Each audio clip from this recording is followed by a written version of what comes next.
Three,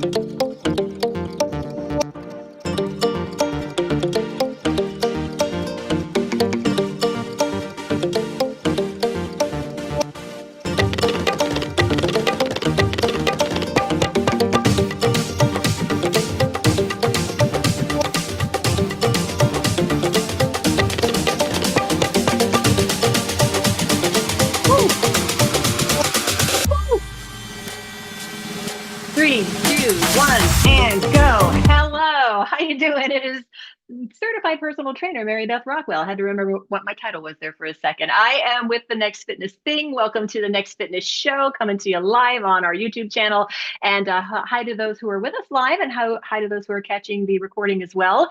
With me, as always, our illustrious Next Fitness Thing CEO, awesome human being, Alexis Craig. Hello, Alexis. Happy to have you on board. Always with your support. You're amazing.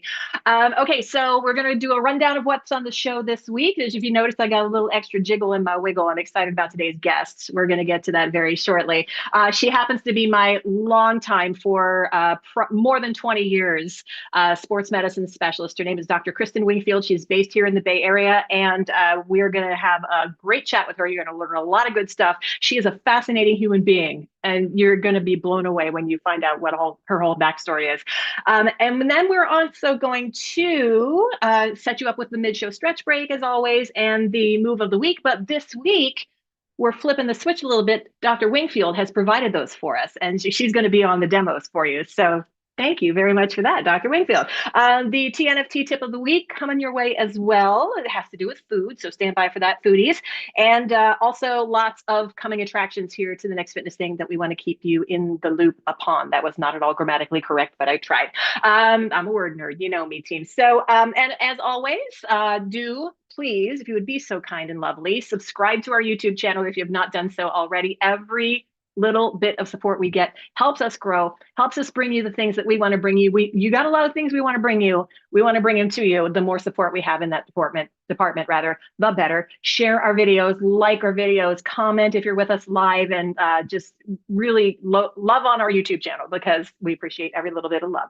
And then, of course, you can find the Next Fitness Thing if you would like some good workouts, and maybe just not even workouts necessarily, but overall health and wellness, including your mental health, since May is Mental Health Awareness Month. I'll just drop that in there. So you can find us at thenextfitnessthing.com. And you'll love our website. There's lots of cool stuff on there. And you can get to us through our Facebook group as well. You do not need to be a Next Fitness Thing member to join that, but we'd love it if you would be, of course. But you can head to facebook.com/group/the Next Fitness Thing. You'd think I'd have that memorized by now, or just go to Facebook and search the Next Fitness Thing, and you'll likely find us that way too. And I think that covers everything. So, hit the notification bell so that you get a little ding every time we put up something new, especially if you want to join us live and get the alert so you never miss anything that we drop on you, because we drop a lot of good things your way. All right. Without any further ado, we recorded this interview yesterday with the illustrious and wonderful Dr. Kristin Wingfield, and you're going to love this interview. And let's get to it. Alexis, are we ready? Ready? All right, let's let her rip. I think I got it. Okay. There we go. Yay. Record. There we go. Dr. Kristin Wingfield, we are so thrilled that you have joined the Next Fitness Show. Thanks for taking the time out to join us. How you doing? I'm great. Thanks for having me. I'm excited to be. Thrilled to have you. And if many of our teammates, the peeps that take our classes here at the Next Fitness Thing, have probably heard of you, because I sing your praises a lot in my classes. You've gotten through so much of my body through the last probably 20 years or so, I think, that we've known each other. So yeah, you are a miracle worker, and I can't thank you enough. So I'm very happy to have you on board with us. Let's dive in. I love your backstory. You have just the most fascinating backstory. So tell us how you started an athlete yourself, and then how you worked your way up to where you are as a sports medicine specialist. Okay. I'll give you the abbreviated version. I'm Canadian. I grew up as a gymnast on the Canadian team, and had an injury right before the Olympics.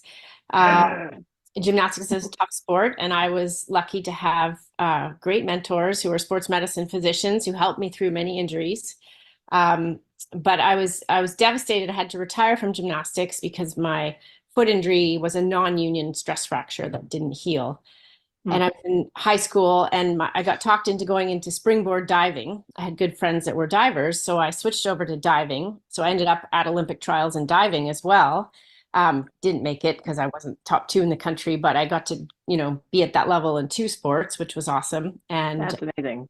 And then I'd been in undergraduate university and looking to go into medical school, and had applied to medical school, but didn't think I'd get in the first time because I thought no one got in, and was recruited by Cirque du Soleil.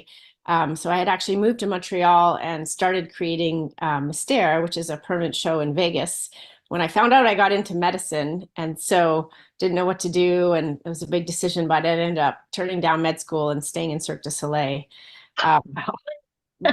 Later, I tore my ACL and I had to undergo surgery myself. And it was a long road back. And then I stayed with Cirque for my contract, the 2 years. And when I reapplied to med school, didn't get in because I was off, playing in the circus. They didn't really know the Cirque then. And so had to kind of. This acrobat that is trying to apply to us. What? Then I reapplied a third time. By then they sort of knew Cirque du Soleil, and I was like, "Oh, can you get me tickets?" And of course. And then I went to medical school at UBC in Vancouver. But in the meantime, I had sort of started a part-time performing career with Cirque du Soleil. I was able to go when I had a break from medicine for a week or two, or sometimes I'd go for the weekend. I'd fly down to Vegas and help them out if they were too many injuries and they were short artists for the number that I did, which was bungee trapeze. I was able to go to the Oscars and perform at the Academy Awards when I was in residency. So I was able to continue that for a long time, and then applied to fellowship programs. I knew I wanted to do sports medicine because of my background and my experience with the great mentors who took care of me when I was injured. And so I did my fellowship at Stanford. So I moved down here then, and that was in 2003, and did a year training at Stanford, and then went into practice and stayed in the Bay Area. And then we met, and the rest was history. We've got a lot of our peeps around here who are what I refer to as chronologically enhanced, which is one of the reasons that I gravitate toward a subject matter like this. What are like the most common things that people would go to see a sports medicine specialist about? So it depends a little on their age. So if you're looking at younger, in their 20s and younger, the young high school athletes, we see a lot of acute injuries in that population. So we see ACL tears, we see ankle sprains, knee pain, sort of more basic things. Often, they're big injuries, but they're straightforward. As people get older, we see a little more complicated injuries, and often they'll involve a little bit of arthritis or degenerative change. And when people are active and they're doing a lot, their joints can get inflamed or worn. We see meniscus tears. We see variations of cartilage wear, which is arthritis as joints degenerate. We see tendon injuries like rotator cuff strains, tendonitis, partial tears. And so Achilles tendonitis. So you see more overuse things as well as our bodies age, and we do a lot of what we like to do. Right. And you not only deal with us mere mortals, but you also still, along with Cirque du Soleil, have treated some very high level athletes. Who all have you worked with? This is another fascinating thing too.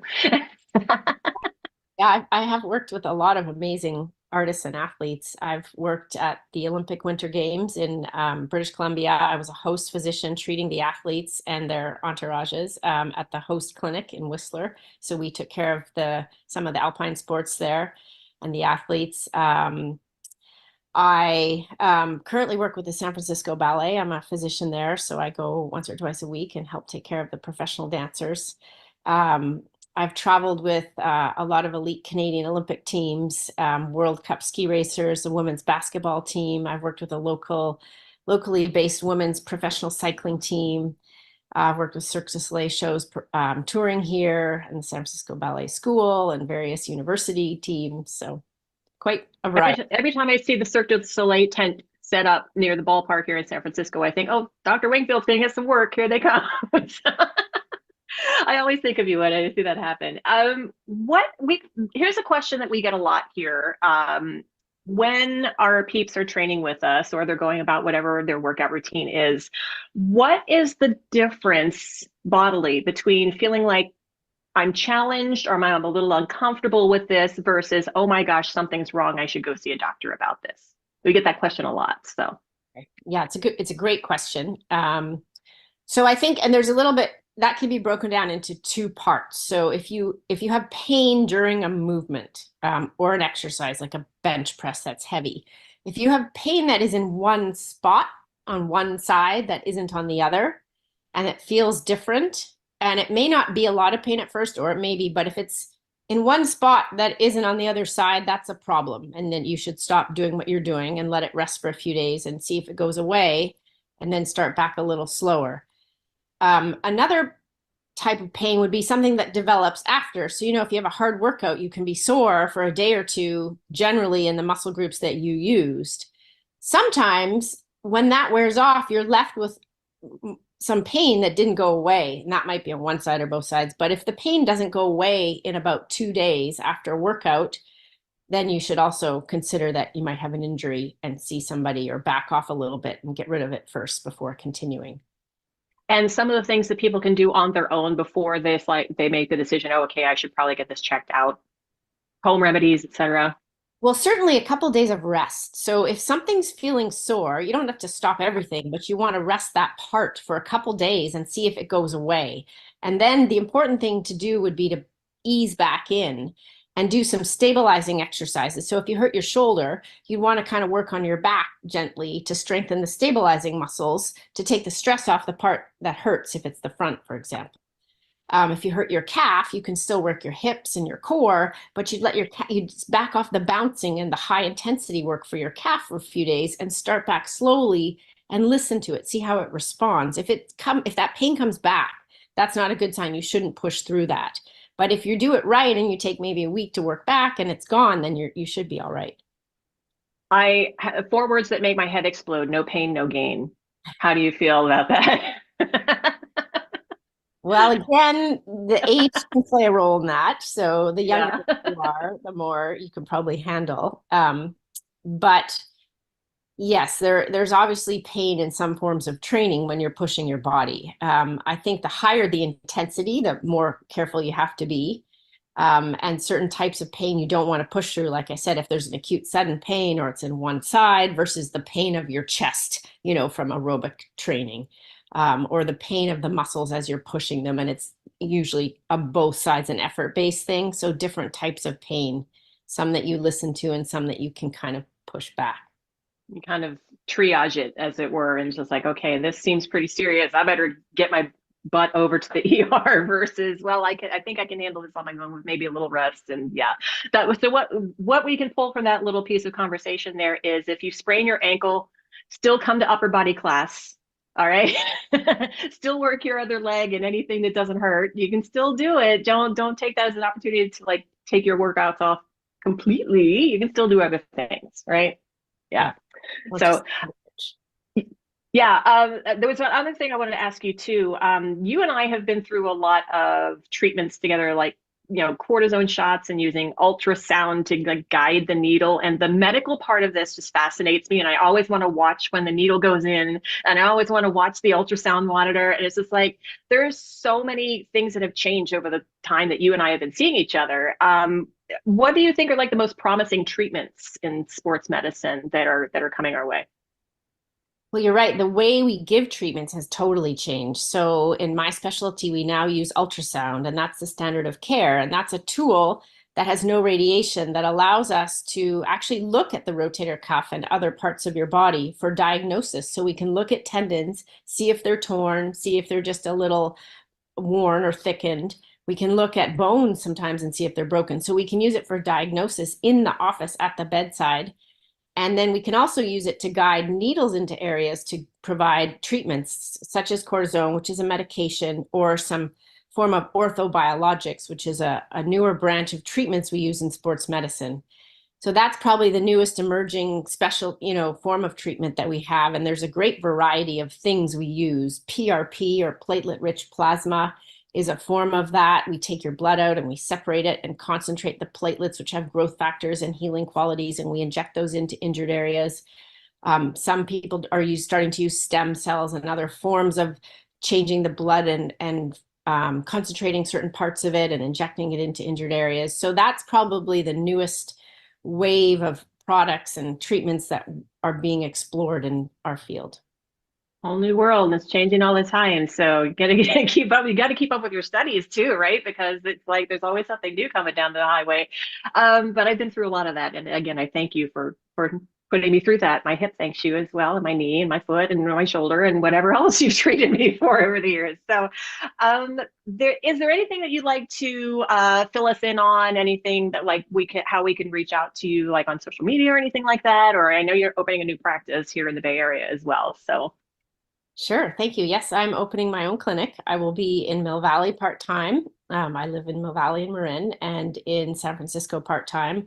And I'll do that around my work with the San Francisco Ballet. So I'll be seeing patients, and I will have the website up next week. I plan to open in a few weeks, so I will send you that. And I'm very excited. I've treated patients for a long time in this area, and I'm excited to be able to see them again. Yay. Happy for you for your opening your own place. And I know you're going to rock it. And you are welcome to come back to the next fitness show anytime. You are absolutely welcome. So it's great to have you, Dr. Kristin Wingfield. Thank you so much on behalf of my body and on behalf of many bodies around the Bay Area and around the world, frankly. Thank you so much for taking time with us. Thanks for having me. Rock star human being. Right? I mean, Alexis, you were just blown away when we were doing this interview and you were chatting with me behind the scenes. And it's like, what? Wow. Like, how? What? How? Why? It's totally true. When she was just giving her little bio, I was like, what? And then she goes into the next part, like, oh, I went to the Olympic trials again. I was like, what? Yeah. Oh, speaking of the Olympics, by the way, after we stopped recording, she let me know, oh, yeah, by the way, I'm going to be with a medical delegation going to the Paris Olympics. So, yeah, just drop that in there casually. Like, thank you so much, Dr. Kristin Wingfield. You were amazing. And please come back anytime, for real. Okay, so now, speaking of, she's not quite gone yet because she's going to be our demo model for our mid-show stretch break. And we asked Dr. Wingfield if she had a couple of things that she thought were some of her favorite moves and why she liked to do them. And so here is our stretch break. It is the runner stretch. So this is a still shot because once you're in the position, you're pretty well there, but you can probably figure out how to get into this position. So, and again, Dr. Wingfield, former acrobat gymnast, pretty flexible, so she's got her one leg straight, the other knee is out to the side comfortably for you if you're doing this along with us, and we welcome you too if you're able to. I'm doing mine in my seat right now. You can't see me, but here's my knee. Okay, so the sole of your foot on the inside of your outstretched leg, she's able to place her foot on her inner thigh. Yours might be on your calf, for example, depending on your range of motion and flexibility. And hinging forward at the hips is a great opener for your hips, great for your hamstrings as well. Alexis, if you have anything else you want to add here, please do. Yeah, can you hear me? I can't tell if yes. I'm on mute. Okay. I just love seeing how she keeps her foot active right here. I have the control of the mouse, so I think you might be able to see that. Yeah, we can see it. So yeah, she keeps her foot active, reaching through the heel, which I think really helps. Also, I mean, the thing that's awesome with this one is that with the other leg out to the side in this way, you could potentially also be getting some glute and outer thigh going on the other side. It kind of depends, on your body. But I love seeing, of course, she's so present in her body. If she's in Cirque du Soleil, oh my gosh. Right. But you can tell how she's really working the neutral spine here, right? Like, right. It's not collapsed forward. It's not about, how close your nose gets to your knee or anything. And I just, a lot of times in teaching this move, you see people just really collapsed over with their upper body. And so it's great to see the heart open and the neutral spine. And you can see even this Cirque du Soleil performer doctor is not touching her nose to her knee. She is at whatever angle that she can feel a stretch. So Right. You go where it feels the best. And that I always use or often use that cue of there's a string at the top of your head pulling your spine nice and long, and then you hinge forward into your stretch. And that's exactly what she's doing right here. Pressing that outside knee open a little bit more, get a little bit more inner thigh in there as well. There's a lot of going on in this little bitty stretch. If you're doing that with us, I do hope you switch sides. I always forget to get you to switch sides. So get both sides. Okay. So, and we're going to see another one from Dr. Wingfield for the move of the week as well. But is it mailbag time, Alexis? let's do it. Mailbag. Let's do it. A special mailbag question this week. It comes from Lana, aka Alexis's mama. Hi, Lana. Glad to answer this question for you. Lana says, I get dizzy when first standing up. Any suggestions about that? Well, that is, I have that too, actually, sometimes. Often it can be related to blood pressure. It could be from dehydration. There are any number of things that might be causing that. It's a condition that is known as technically orthostatic hypotension, which is a sudden drop in your blood pressure when you stand up quickly. Sometimes it happened to me at the gym this morning, and it was just like I was just crouching down with my client, and then I stood up really quickly. It's like, okay, well, that's fun. But it's pretty common. It's very normal. But when you stand up, gravity is going to shoot down into your legs with the blood, and your blood pressure does begin to fall, and your body compensates for that change. So your heart beats a little faster, trying to get the blood down there. Your blood vessels constrict to prevent blood from pooling in your legs, and then things start to go spinny a little bit. So Alexis, you know what your mom has been through medically, so feel free. I mean, I just feel like, so I think this question really is like, what do I do? Right? Like, it's like, so part of it is, can I prevent this from happening, for one? And two, when this does happen, what should I do when it happens? I feel like that's kind of like what this question really is. So for one, it's, from what you're describing here, it sounds like this is, your blood pressure is low, right? It's hypotension. So what can you do to raise your blood pressure, maybe before you stand up, so that you would be able to, you know, have your enough blood pressure to prevent it? Which maybe, I know, I mean, it might be like moving your body from the seated position. It might be kind of like getting your breath going a little bit from that seated position. So kind of warming yourself up to stand up can definitely be helpful, right? I mean, so that's one thing. The other thing is, I just want to say that when you're taking something like exercise class, that might make it really challenging for you to be able to get all the way down the floor, do the exercise on the ground, and then stand all the way up and do the exercise standing up. And if you're dealing with something like this, it might be really challenging for you to make that transition quickly or repeatedly. And so it might be a good idea to come up with a version of either the standing exercise that you could do staying down, or the ground exercise that you could do staying up, so that you don't have to go down and up in a group exercise environment really quickly. I mean, so I do want to kind of call that out, and that we're really happy to help with that in class, especially if you tell us that that's happening, so that we can make sure that you either have a seated version or a standing version of whatever exercise that it might be, so that you feel like you have a resource and you have a plan.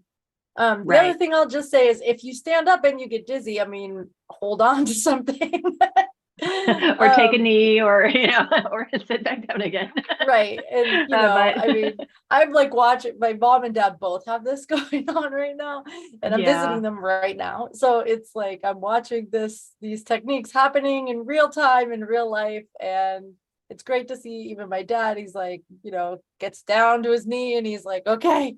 And it's much better to see that. I'm like, oh, this is the Turkish get-up in real action right now. Right. People, whenever we do Turkish get-ups in a class, people are like, why are we doing this? Well, it's getting you down onto the floor and then back up again. right? Right. So it's very functional movement. Yeah. And my dad doesn't know about Turkish get-ups. That's Right. not a thing. But He's just down, doing it naturally. he was like holding on and goes down to his knee. And I'm like, oh, your dad, you're doing a Turkish get-up. He's like, what are you talking about?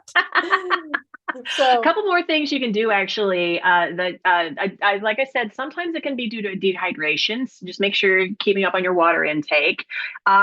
When I give blood on a regular basis, and when I'm in the chair, I'm like crawling in the chair giving blood. They always say tense your muscles. So do a little isometric contraction. It kind of helps distribute the blood back and forth in your body, so that, and then stand up very gradually when you do so that you're not like when you stand up right away. So take your time again if you need to, and just stand up slowly. You take as much time as you need. There's no rush, right? So you'll get there when you get there. And sometimes you maybe need a little bit of help retaining fluids. So maybe a little bit of extra salt within reason can kind of help you retain fluid a little bit more. So those are just a few suggestions there. But Lana, I'm so glad you asked us a question, and I hope that was valuable information for you, and appreciate it. And your daughter's awesome. So, okay, so let's move on, shall we? It is now, we're bringing back Dr. Wingfield. Yay. It is your move of the week. And this one is the drop squat. And I can't wait to show you this video because this is a very cool video. So, and here she comes with the move of the week. Oh, okay. Hang on. It's coming. There it is. Okay. This is a drop squat. So often in classes, we tell you to mind your pace on the way down. We talk about time under tension, which means slowly recruiting all your muscle fibers on the way down and then slowly standing back up. This is a little different. And this can actually help rehabilitate anybody who might be working on like a lower body injury and they can't jump yet. But it's prepping your body to be able to land with control. And this is a really cool exercise. Notice she's not using like super heavy weights on this one, like manageable weights. And her muscles are putting on the brakes. And her posture and her form is still beautiful, classic squat position. So knees in line with second and third toes. Look at this beautiful angle from the side. But this is a way that you can kind of work your way back from a knee injury, for example. I've done these in physical therapy, by the way. It's a great exercise. Alexis, do you have anything else on this one? Yeah, I mean, I just want to name that this is about controlling the deceleration. So it's really about being able to manage what you were saying with the jumping. You're managing going fast on the way down and slowing down. So, I mean, I love this move. I can't say that we've ever had this move in our programming before. So it was so cool to have this move presented to us in this way, and like, oh, great idea. So, I mean, thank you, Dr. Wingfield, for giving us this move. And I just want to kind of encourage, you could do this during any, especially for people who might not feel comfortable with a jumping move. If a jumping move comes up in the programming, this is a good idea for you to do instead. There you go. Yeah. Amen to that. Yeah, I don't jump all that often anymore. But yeah, this is a really good elevator drop down. It's like the drop zone ride when you go to an amusement park, right? So, but you're in control of the drop zone, and then gradually working your way up to the top floor, and then boom, getting on the ride again. So this is about control. And thank you again, Dr. Wingfield, for gracing us with both of our move and our stretch this week. So awesome.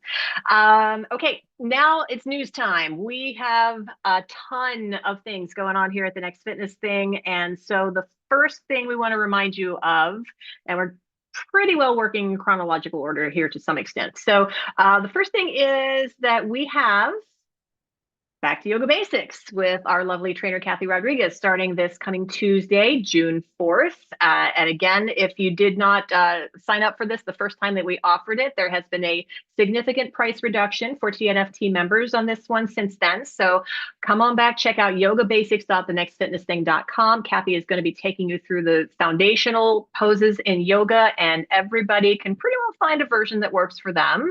And you can tailor it to your body. And Alexis, you're our yogi here. So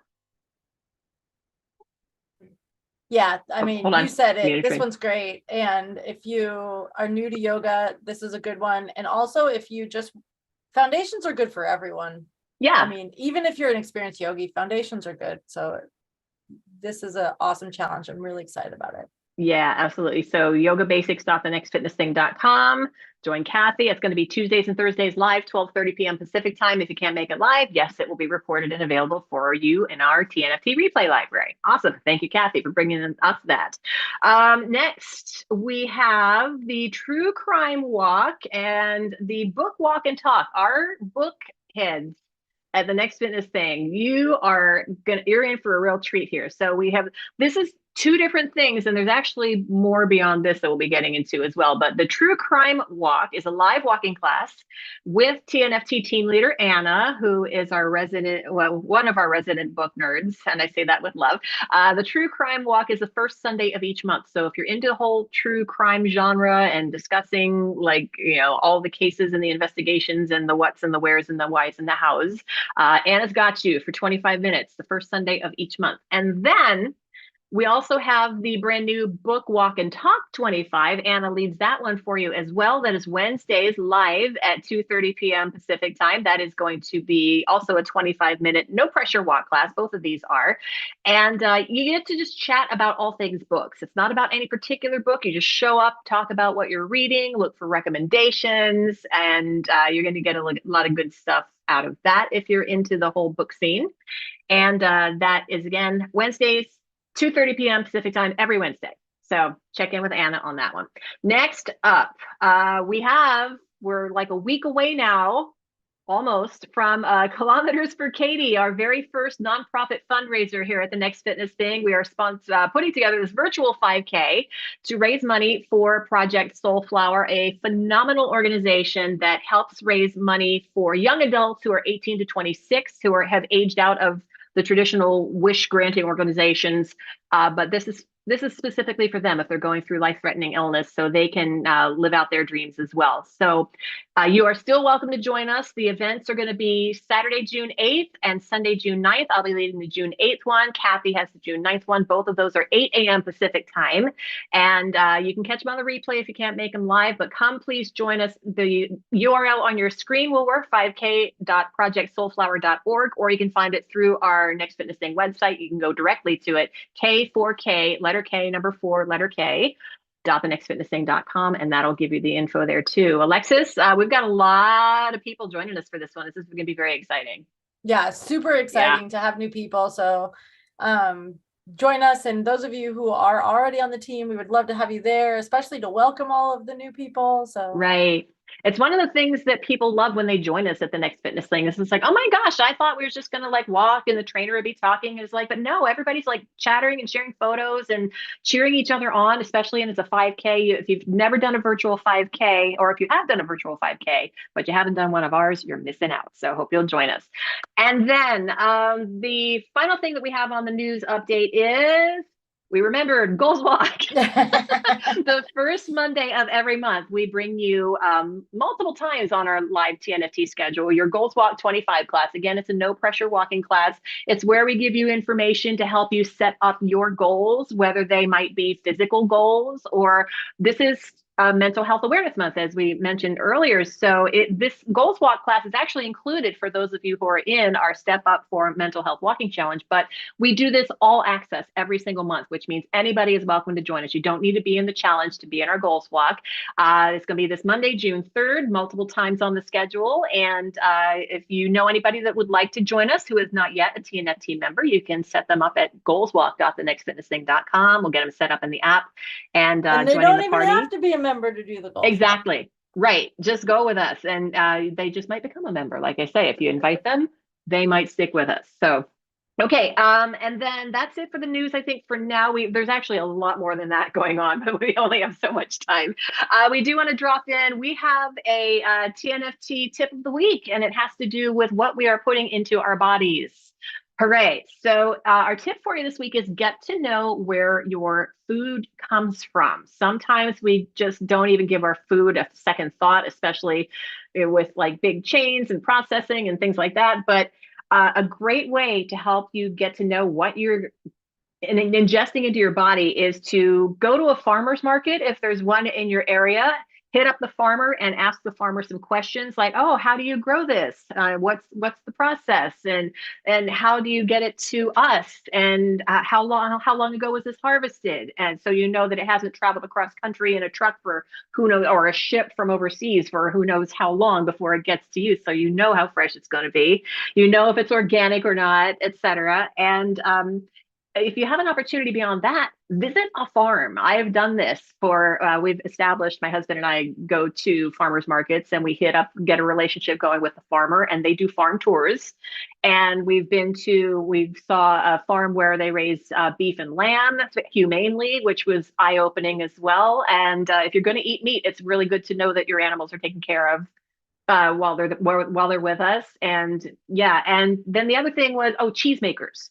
We went to a cheese shop as well and watched them cheese farm, where they like milk the cows and brought the cheese, the milk again, and made the cheese. And it was just, this fascinating stuff. So when you know what's going into your body. And Alexis, you got a special outlook on this because you are growing your own food. And I want to do this so much. I mean, my tiny little San Francisco apartment and a lot of foggy weather, but you're getting it done. So I'm envious. I mean, So, I'm tell us just about your getting farm. started. It's definitely, I mean, I didn't grow up doing this. This is a new thing for me, but it's something where, I mean, exactly what we're talking about. I mean, I want to understand more where my food is coming from. I want to know what's going into it and all of that kind of stuff. So I've been learning to homestead in the past couple of years. We have a lot of things planted right now. It's exciting. And right now the gophers are coming and eating the corn and the peas from under the earth. So we just put some live traps, and we are not killing the gopher. We're just trapping the gopher and then taking him for a drive and dropping him off further away. Go for a ride, gopher. Go for a ride. Yeah, exactly. That's hilarious. But I mean, in my neighborhood too, there's definitely a lot of different farming things going on. It's really interesting. The meat is a good opportunity for me. That's like my next level. I'm probably not raising the meat myself, at least in the short run, but I would really like to be able to get to know where, a farm where I can source meat that is raising the animals in a way that I feel comfortable with. And then, I mean, you need a big freezer, I guess, but buy it in bulk and then have that,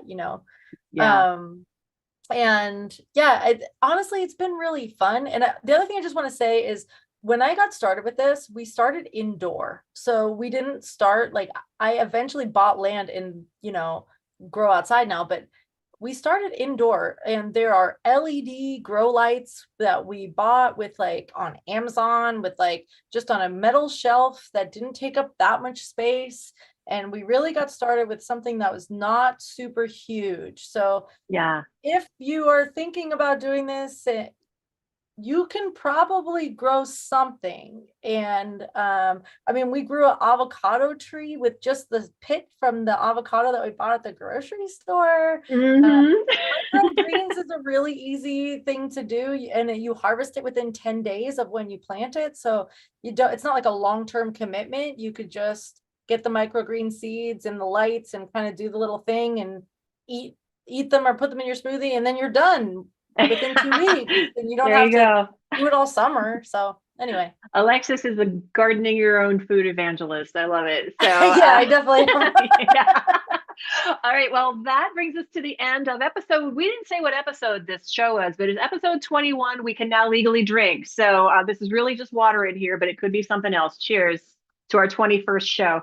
And episode 22 coming up next week. Hope you'll be back with us for that. And every Friday, live 1 p.m. Pacific time, also available on the recording as well if you can't make it live. But it's so much fun when you join us live. So please do. And remember to subscribe to our YouTube channel if you haven't already, and find us and join our platform for a lot of work and a lot of good times and fun and camaraderie and just amazingness at thenextfitnessthing.com. And we're going to have information in the show notes as well. And as soon as we find out Dr. Wingfield's website, we'll pass that along to you, because she says it's very, very close. All right. So shall we play it out? I'm going to raise my hand for the high five. Let's cue up the music and bang. And have a great weekend. Everybody that's with us live. thank you to everybody checking out the recording as well. And yeah, we love you. Thanks for joining. Peace out. Whoop, whoop.